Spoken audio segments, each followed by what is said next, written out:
One, two, three, four, yo, ada yang baru lagi nih, ya kan? Oke, di awal scene kali ini kita diperlihatkan kelanjutan yang menarik dari chapter kemarin, dimana cerita masih berlanjut ke kediaman Tan Sanzang. Bocah itu terus membujuk dan berkata kepada Tan Sanzang untuk segera melakukan perjalanan ketiga kalinya ke barat.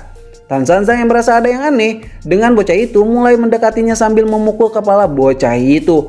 Dan benar saja bocah itu ternyata seorang dewa. Dan dewa itu adalah Dewa Yuta yang menyamar. Tan Sanzang pun berkata, kenapa Dewa Yuta sampai berani-beraninya menyamar di depannya? Dewa Yuta berkata bahwa dia lupa akan melepaskan penyamarannya itu. Dia harus melakukan penyamaran itu sepanjang perjalanan guna menghindari pasukan langit yang menyadari kalau itu dirinya. Guru Tan Sanzang, aku datang ke sini untuk menemuimu dan diutus langsung oleh Dewa Rulai. Semua permintaan Dewa Rulai tertulis di dalam gulungan kertas kecil ini. Memangnya apa yang ia inginkan, ucap Tan Sanzang yang mencoba membuka pesan dari Dewa Rulai itu. Isi surat itu menjelaskan kabar yang sangat buruk, di mana dari ketiga alam akan terjadi peristiwa yang sangat buruk dan sangat mengerikan. Dari pertarungan yang mencakup ketiga alam, aura membunuh dan aura membenci pun akan menguasai seluruh alam ini. Tan Sanzang yang mendengarkan perkataan Dewa Rulai berkata, apakah semua ini ada hubungannya dengan wabah para suku naga? Dewa Rulai menjelaskan, tentu saja, karena gejolak ini juga tidak terjadi hanya di para suku naga, bahkan para dewa dan seisi alam semesta. Seseorang harus berangkat ke tempat itu sebelum sesuatu yang sangat buruk datang, yang nantinya tidak bisa dibendung oleh siapa-siapa. Untuk kali ini mungkin misinya akan begitu sangat sulit, karena kalian harus mencari sendiri tempatnya itu. Kalian harus segera menemukannya dan memperbaiki ini semua. Tan Sanzang yang sedikit bingung dengan perkataan Dewa Rulai ini bertanya, memangnya tidak ada sedikit pun petunjuk tentang tempat apa yang harus kami tuju itu? Dewa Rulai mengatakan tempat itu berada di jalur iblis dan ia bersembunyi di dalamnya. Tapi Dewa Rulai tidak tahu pasti tempat itu ada di mana.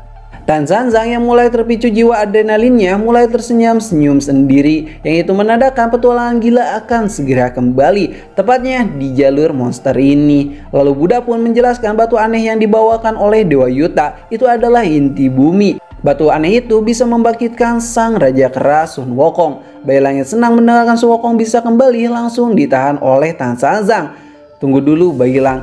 Itu artinya kau mengancamku. Jadi jika aku tidak mau, maka kau tidak akan membangkitkan Sun Wukong kembali, ucap Tan Sanzang. Dewa Rulai yang mendengarkan hal itu tertawa kepada Tan Sanzang. Untuk apa aku mengancammu? Aku sudah menganggap kalian semua sebagai teman baikku. Aku memberikan batu inti bumi itu sebagai hadiah dariku untuk kalian. Karena kalian semua sudah beberapa kali menyelamatkan dunia ini. Sampai kalian semua bolak-balik ke jalur iblis, bolak-balik ke alam baka, dan bolak-balik ke surga.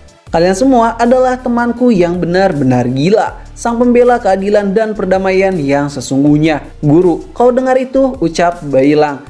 Guru Tan Sanzang, misi ini sangatlah penting sekali, karena semua ini berpengaruh dengan pertarungan antara sang naga dan surga. Jika kau dapat menyelesaikan semua ini dengan cepat, maka semua alam ini akan terselamatkan.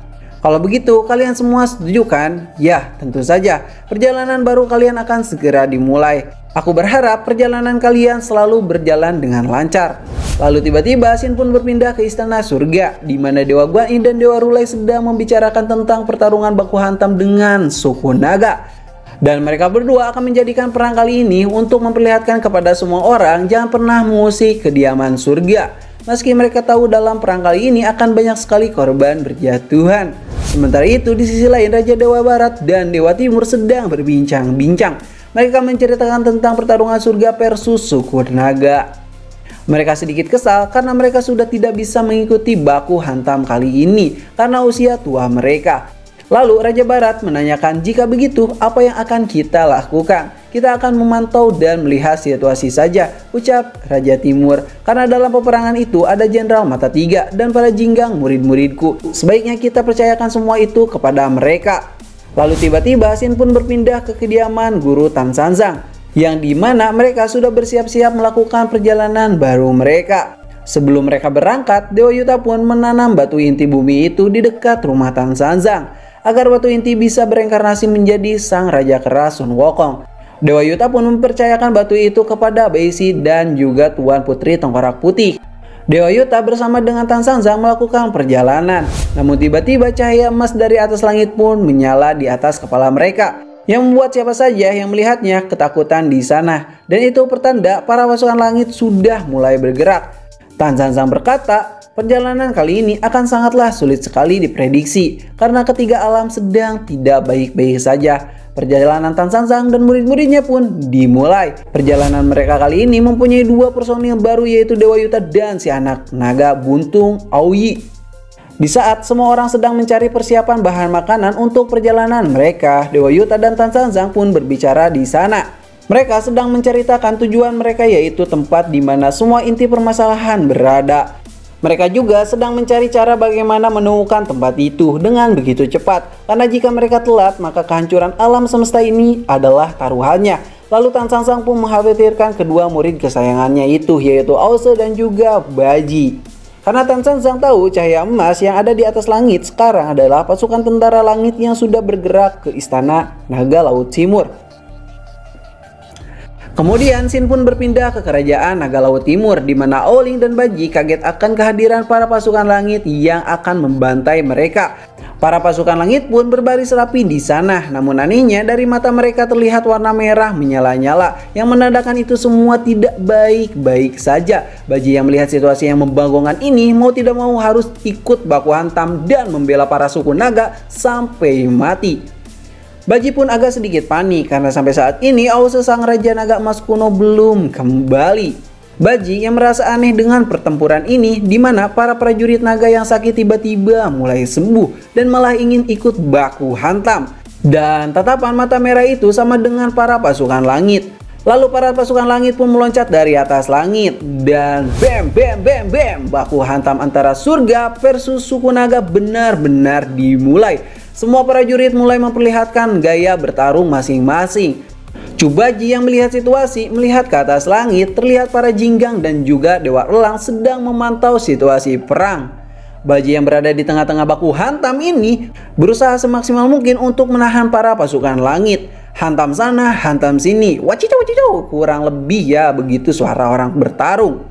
Lalu pasukan langit yang melihat Baji agak lebih kuat mulai menghajar Baji secara bersamaan, yang terpaksa membuat Baji harus agak lebih serius dan segera memasuki mode seriusnya. Baji yang sudah mulai serius memperlihatkan kekuatannya dengan teknik bertarung gilanya, di mana salah satu jurus andalannya yaitu babi guling. Yang itu ditunjukkan di sini sambil berkata, "Taratatatatatatatata, ora ikasau." Dewa Elang yang melihat sang babi mengamuk mencoba menurunkan kedua jinggang untuk segera melawannya. Di saat Baji baku hantam, para jinggang pun menyerang secara bersamaan. Baji yang pede jika para jinggang itu bukanlah lawannya malah bermain-main dan meremehkan serangan jinggang itu. "Alah, percuma saja itu tidak berasa bagiku," ucap Baji. Namun tiba-tiba, bam, Baji pun diserang dari belakang dengan sebuah segel di telinganya dan hantaman keras tepat di perut buncitnya yang membuat Baji terpental nyusruk begitu saja. "Rasakan itu, babi liar, kami itu tidaklah sama seperti dulu." Sementara itu, Shin pun berpindah ke Bailang yang secara mengejutkan dia sedang memakan siluman kecil dan terlihat tidak bisa mengontrol jiwa barbarnya di depan Tan Sanzang. Lalu kira-kira apa yang terjadi dari ini semua? Dan chapter kali ini pun berakhir di sini. Terima kasih sudah nonton channel ini. Like aja jika kalian suka, dislike aja jika kalian tidak suka. Kami Ceritain pamit dan sampai jumpa di next video. Bye bye. Arigatou.